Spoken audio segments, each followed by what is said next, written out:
Hello everyone, welcome to all of you. ठीक है, आज हमारा डिफरेंशियल इक्वेशन पे लेक्चर नंबर 14 होने वाला है। लास्ट वीडियो लेक्चर में हमने जो डिफरेंशियल इक्वेशन है उसको पूरी तरीके से कंप्लीट कर दिया था। ठीक है, लास्ट वीडियो लेक्चर में हमने एक्सरसाइज 6.5 को बहुत ही डिटेल वे में डिस्कस किया है। उसके हर एक क्वेश्चन को बहुत सोफिस्टिकेटेड वे से, बहुत ही अच्छे से एक्सप्लेन मैंने आपको उसको करा के दिया है, ताकि आपके जो भी डाउट्स है वो सारे डाउट्स आपके क्लियर हो जाए वीडियो को देखने के बाद। ठीक है, तो हम लोग बोल सकते हैं कि हमारे यहाँ पे डिफरेंशियल इक्वेशन चैप्टर कंप्लीट हो चुका है। ठीक है, अब हम डिफरेंशियल इक्वेशन का एप्लीकेशन पार्ट डिस्कस करने वाले हैं। ठीक है, एप्लीकेशन ऑफ डिफरेंशियल इक्वेशन।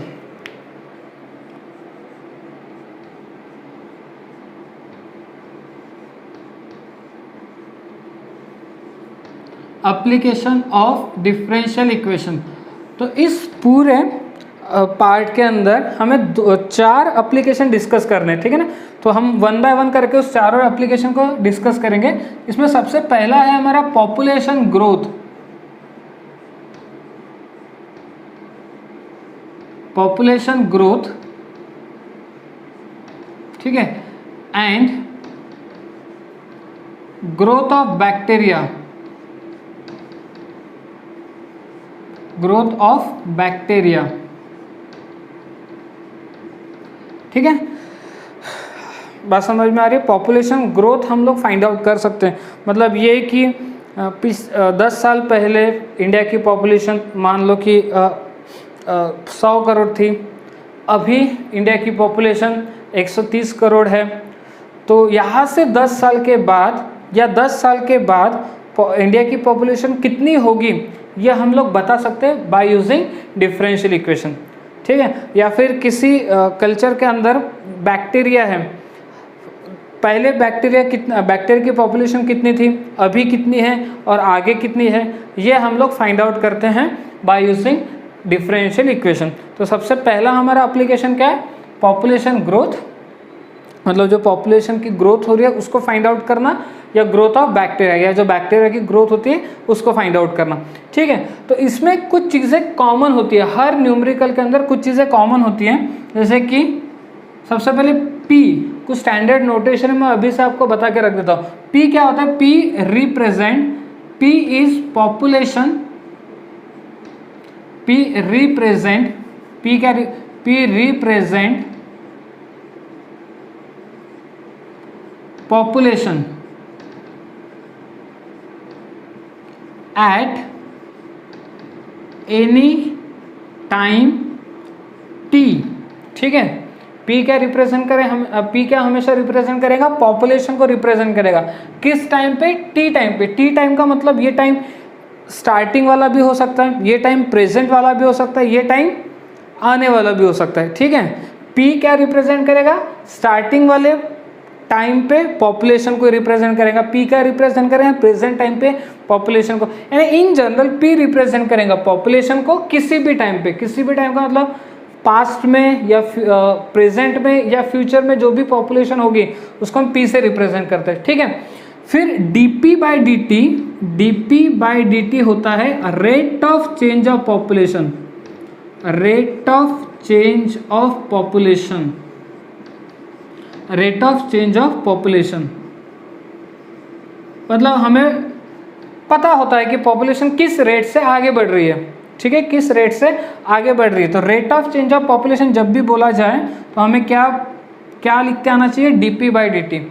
ठीक है ना, डीपी बाई डी क्या रिप्रेजेंट करेगा, rate of change of population. ठीक है, अब होता क्या है, क्या कंडीशन गिवन होती है, एक्चुअली ये हर कंडीशन प्रॉब्लम में गिवन होती है, पर मैं आपको पहले से ही बता देता हूँ कि जो भी rate of change of population है वो डायरेक्टली प्रोपोर्शनल होता है population present at any time T.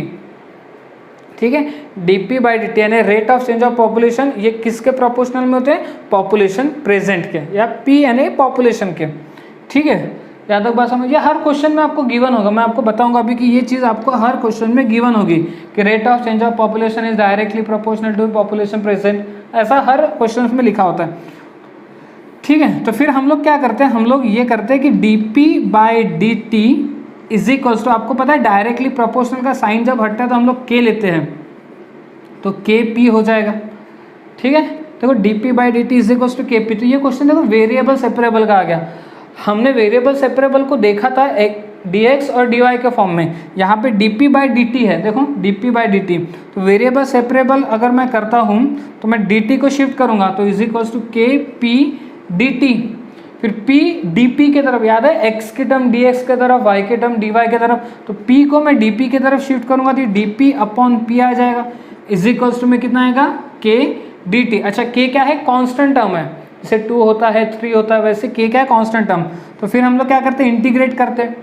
अच्छा 1/p का इंटीग्रेशन क्या होता है, log p हो जाएगा, जैसे 1/x का इंटीग्रेशन log x होता है, 1/p का log p, k कांस्टेंट बाहर आएगा, बचा 1 का integration with respect to t आएगा प्लस c क्या है, कांस्टेंट है। तो यहाँ तक तो हर क्वेश्चन में हमारी प्रोसेस सेम होती है, मतलब ये चीज़ ऑलरेडी गिवन होती है, यहाँ तक हमें हर क्वेश्चन में प्रोसेस सेम करते जाना है। ठीक है, बात क्लियर हो गई? ओके, तो इतना आप ध्यान में रखो, एक क्वेश्चन करेंगे तो और भी चीज़ें आपको बहुत अच्छे से क्लियर हो जाएगी। ठीक है, तो फिलहाल एक क्वेश्चन करते हैं तो आपकी ये जो कंसेप्ट है ये और अच्छे से क्लियर होगा।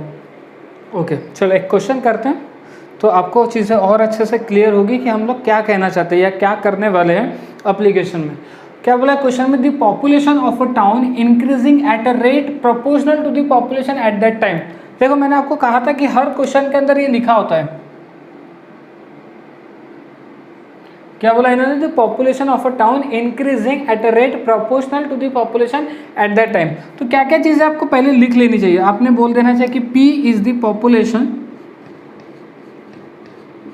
P is the population at any time T, ये बोल देना चाहिए। ठीक है, अब यहाँ पे क्या बोला है, rate of change of population यानी dp/dt, ये डायरेक्टली प्रोपोर्शनल है किसके, P के। ठीक है, यहाँ पे लिखा है देखो, rate of proportional to the population at that time T। देखो the population of a town increasing at a rate, मतलब dp/dt, rate of change of population का मतलब dp/dt डायरेक्टली प्रोपोर्शनल है किसके, P के। ठीक है, तो फिर ये करने के बाद कुछ चीज़ें सॉल्व कर लेना, जैसे dp/dt इज इक्वल्स टू कितना, kp। ठीक है, शिफ्टिंग कर लिया तो dp/p आ जाएगा, इज इक्वल्स टू में k dt आ जाएगा। ठीक है, तो दोनों तरफ इंटीग्रेट तो dp/p is equals to integration of k dt, 1/p का log p is equals to k constant बाहर आएगा, 1 का t प्लस c। तो इसे इक्वेशन नंबर 1 दे देना। तो यहाँ तक तो हर क्वेश्चन में हमको चलना है, यहाँ तक हमारी चीज़ें हर क्वेश्चन में सेम होने वाली पॉपुलेशन के। ठीक है, अब इसके बाद जो क्वेश्चन है वो नॉर्मली 3 स्टेजेस में कंप्लीट होता है, कुछ क्वेश्चन 2 स्टेजेस में भी कंप्लीट होता है, but most of the time question 3 stages में ही कंप्लीट होता है, जिसमें पहली स्टेज होती है इनिशियल स्टेज। इनिशियल स्टेज में टाइम हमेशा 0 होता है, इनिशियल स्टेज में टाइम हमेशा 0। ये वो टाइम है जहाँ से हमको चीज़ों की शुरुआत करनी है, ये वो टाइम है जहाँ से चीज़ों की शुरुआत करनी है, तो जहाँ से शुरुआत करनी है उस टाइम को हम 0 मान के चलेंगे। ठीक है ना, बात समझ में आ रही? जैसे कि आज मान लो 2020 है, तो यहाँ से 10 साल के बाद, यहाँ से 10 साल के बाद, तो जब 10 साल हो जाएंगे तो टाइम कितना लेंगे हम, 10 ईयर्स लेंगे, लेकिन आज का टाइम तो हमने 0 लिया ना, तभी तो आगे के 10 साल गिन रहे हम लोग। ठीक है, तो इनिशियल स्टेज में टाइम हमेशा कैसा रहेगा, 0। अब देखते इनिशियल स्टेज होती क्या है, if the population increases from 40,000 to 60,000 in 40 years. अब इन्होंने क्या बोला है कि जो पॉपुलेशन है वो 40,000 से 60,000 हो गई, कितने सालों में, 40 सालों के अंदर। बात समझ पा रहे हो? मान लो कि एक टाउन है, एक टाउन की इनिशियल पॉपुलेशन कितनी है, 40,000। इनिशियल पॉपुलेशन का मतलब तब टाइम कितना होगा, 0 होगा, और पॉपुलेशन कितनी हो जाएगी, 40,000। ये होगी हमारी इनिशियल स्टेज। ठीक है, इनिशियल स्टेज में टाइम आपको हमेशा कैसा लेना है, टाइम आपको हमेशा 0 लेना है। ठीक है ना, टाइम हमेशा कैसा रहेगा, 0। और पॉपुलेशन कहाँ से कहाँ तक बढ़ी, 40,000 से 60,000 हो गई, यानी कि स्टार्टिंग में पॉपुलेशन कितनी थी, 40। स्टार्टिंग का मतलब जब टाइम कितना होगा, 0। ठीक है, अब इस चीज़ को हमें रखना है इक्वेशन नंबर 1 में। ठीक है, मैं आपको स्टेप बाय स्टेप करा रहा हूँ, ये जो डाटा है इसको कहाँ रखना है, इक्वेशन 1 में। तो देखो क्या हो जाएगा, log p यानी कितना, 40,000। ठीक है, p यानी कितना, 40,000, k t के जगह रखा 0 प्लस c। तो देखो ये तो 0 हो गया, मतलब c की वैल्यू आपको मिल गई। c की वैल्यू कितनी मिल गई? log 40,000। ठीक है, c की वैल्यू मिल गई log 40। इस c के वैल्यू को रखने का इक्वेशन 1 में वापस, मतलब देखो हमने क्या किया, इनिशियल ये हमारे पास पहले स्टार्टिंग में कंडीशन दी थी, rate of change of population directly proportional to p। इसको हमने सॉल्व करना चालू किया तो हम लोग यहाँ तक पहुँच गए। ठीक है, फिर हमने देखा कि हमारे पास इनिशियल स्टेज में क्या क्या डाटा गिवन है। तो इनिशियल स्टेज में टाइम 0 है और इनिशियल पॉपुलेशन कितनी है? 40,000। तो हमने उसको रखा इक्वेशन 1 में, तो मुझे c की वैल्यू मिल गई। c की वैल्यू को वापस इक्वेशन 1 में रखो, तो ये हो जाएगा log p is equals to k t plus c। c की वैल्यू कितनी है? log 40,000, log 40,000। ठीक है, ये जो मिल गया आपको, इसे आप अब इक्वेशन नंबर 2 दे दो।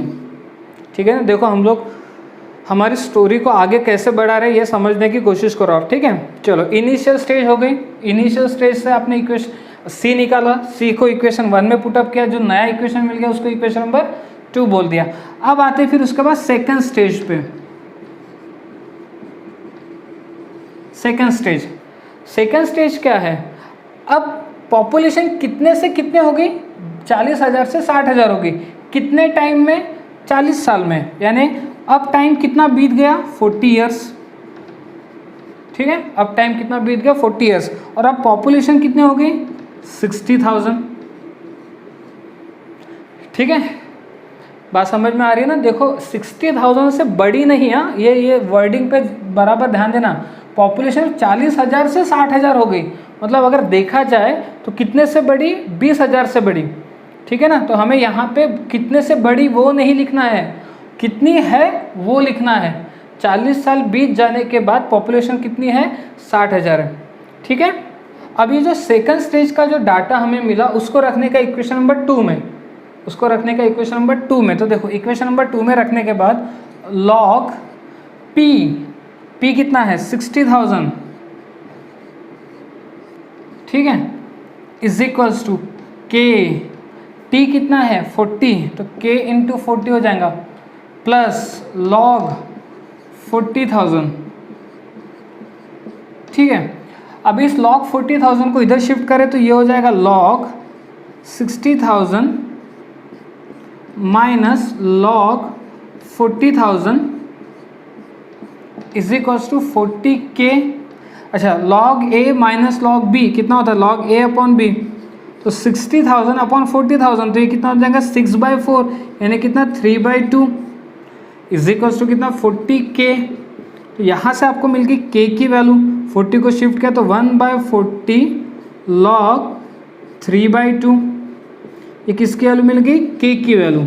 इस k की वैल्यू को रखने का इक्वेशन नंबर 2 के अंदर, k की वैल्यू को रखना इक्वेशन नंबर 2 के अंदर, k की वैल्यू को रखना इक्वेशन नंबर 2 के अंदर। तो अब हमें क्या मिलेगा? log p is equals to k। ठीक है ना, देखो k की वैल्यू, ये t पहले मैं लिख लेता हूँ, t, k की वैल्यू कितनी मिली? 1/40 log 3/2 प्लस log 40,000। ठीक है, ये जो हमें मिल गया, इससे इक्वेशन नंबर 2 दे देना है। इसे इक्वेशन नंबर 3 दे देना है। ठीक है, बात समझ में आ रही है? ओके, बस हो गया। अब हमारे आएंगे फाइनल स्टेज पे। फाइनल स्टेज पे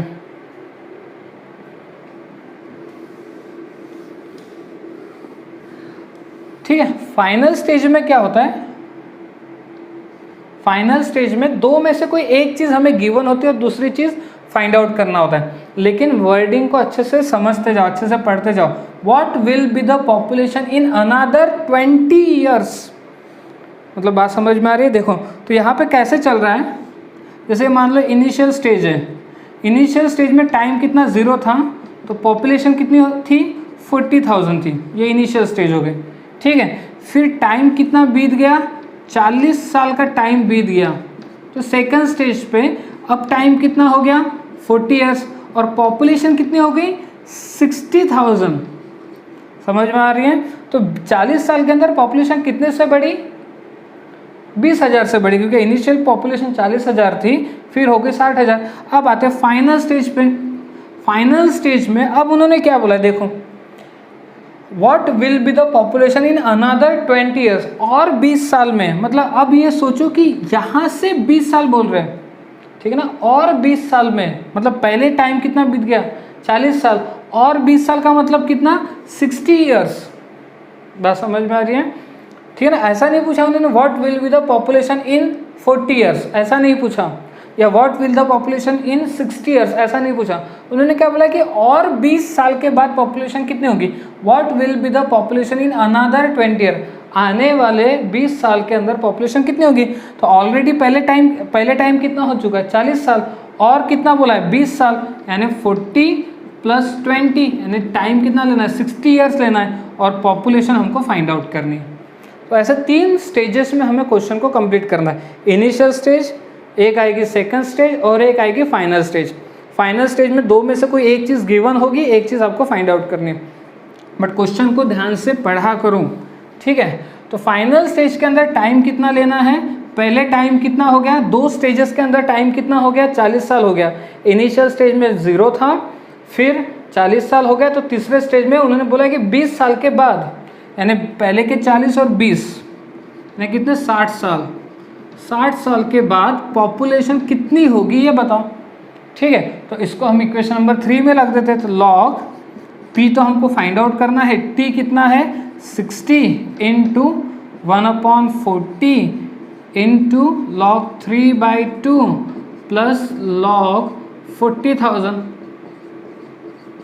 ठीक है। तो चलो देखते हैं, 0 और ये 0 तो कैंसिल हो गया, ये कितना हो गया, 3/2, कितना हो गया, 3/2 हो गया, ऐसे 3/2 log 3/2 प्लस log 40,000, ठीक है। सो 3/2 जाएगा, log के पावर मैंने ऐसा हो जाएगा log 3/2 और उसके पावर में 3/2 प्लस log 40,000, ये आ गया log P।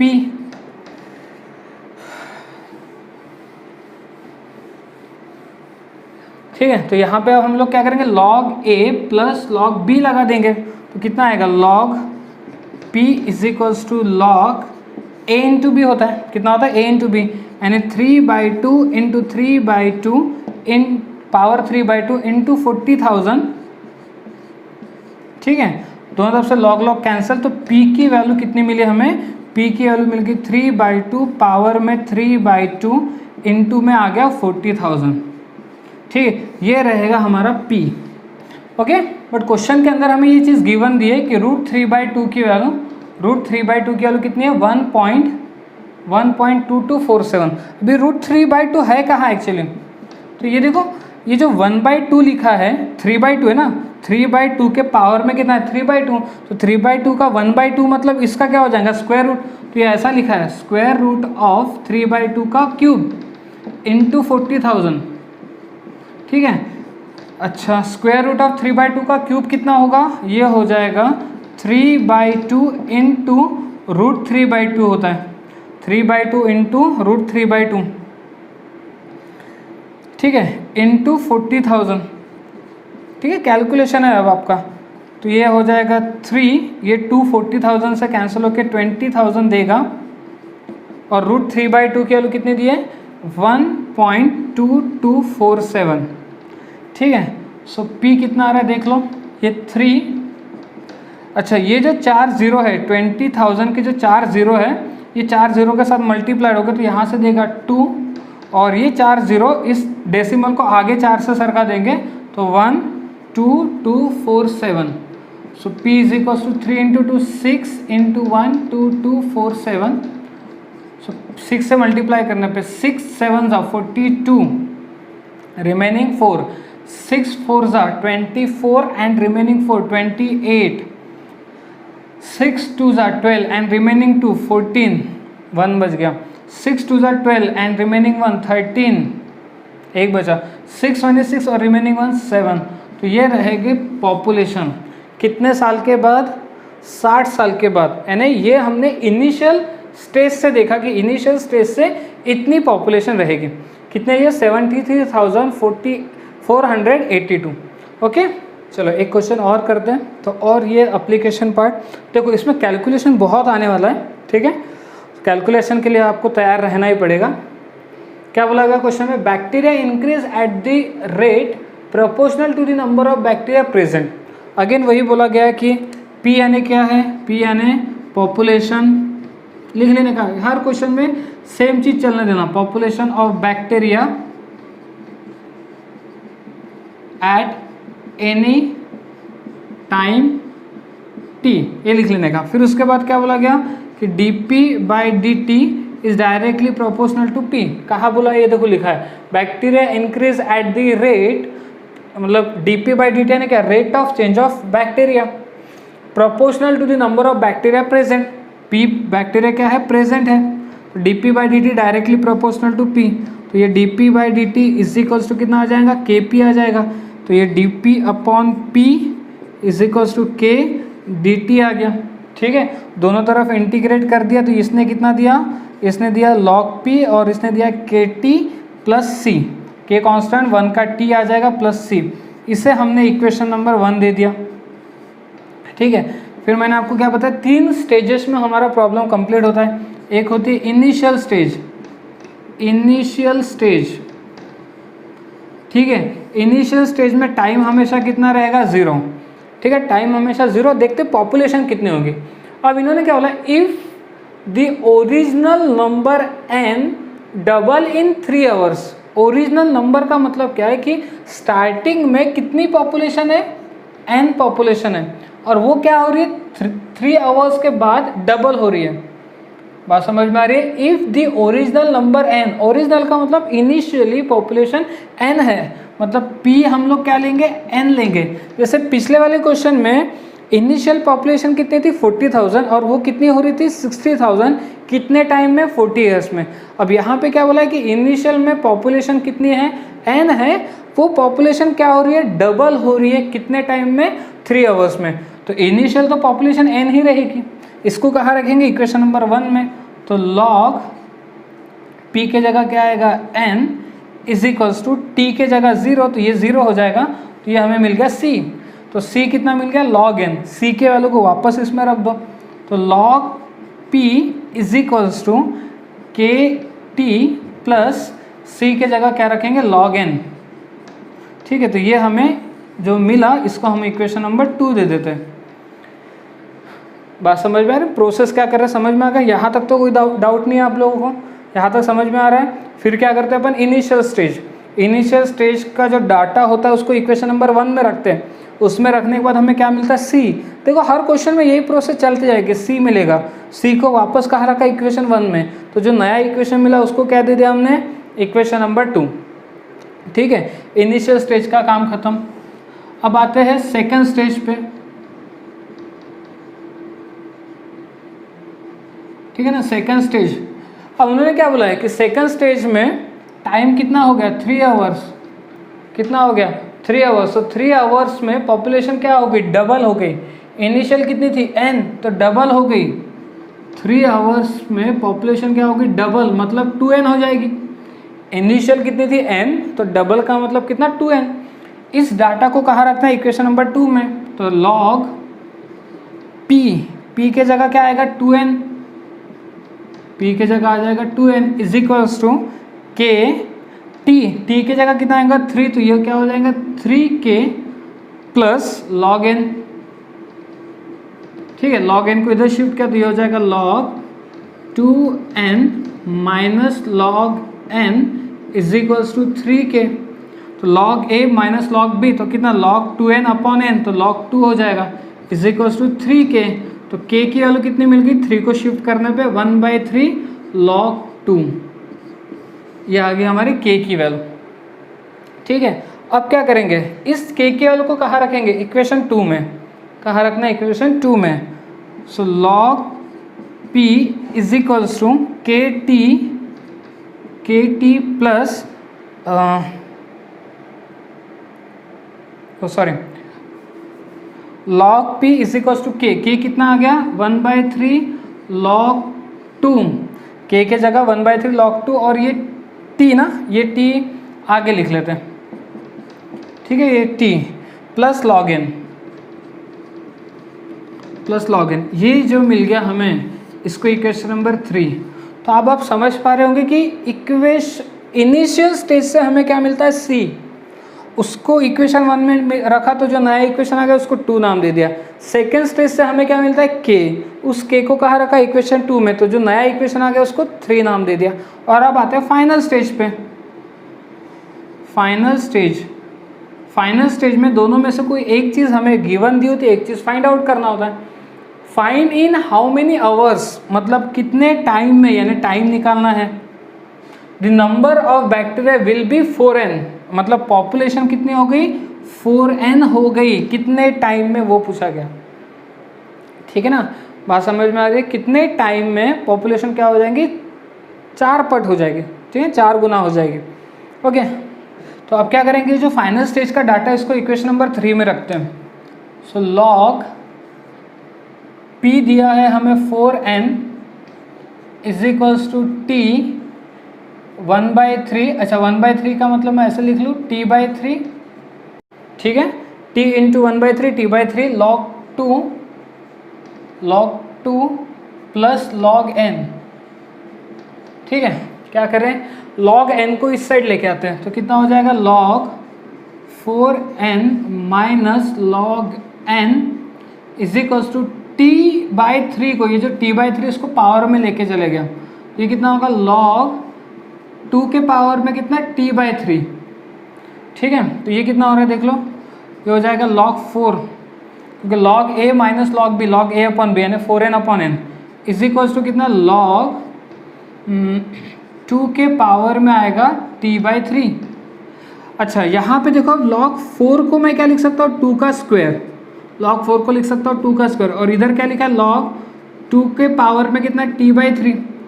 अब देखो, log 2 का पावर 2 है और इक्वल्स टू में log 2 का पावर 3/2 है, यानी कि ये जो 2 है और ये जो t/3 इक्वल होंगे, 2 इज इक्वल्स टू t/3, तो t की वैल्यू कितनी आ गई, 6 आवर्स।